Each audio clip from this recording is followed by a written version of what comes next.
tornado warning for south central San Diego County in southwestern California until 4 p.m. PDT. At 3:37 p.m. PDT, a severe thunderstorm capable of producing a tornado was located near Alpine, moving north at 20 miles per hour. Hazard, tornado. Source, radar indicated rotation. Impact, flying debris will be dangerous to those caught without shelter. Mobile homes will be damaged or destroyed. Damage to roofs, windows, and vehicles will occur. Tree damage is likely.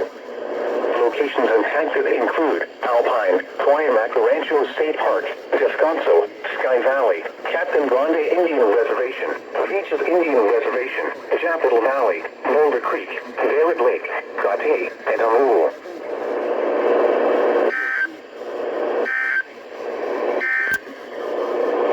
These are the 3 p.m. Pacific Daylight Time observations from the Metro San Diego area.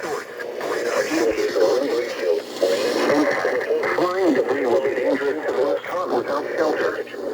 Mobile homes will be damaged or destroyed. Damage to roofs, windows, and vehicles will occur. Tree damage is likely. Locations impacted include Alpine, Cuyamaca, Rancho State Park, Descanso, Skye Valley, Captain Grande Indian Reservation, Viejas Indian Reservation,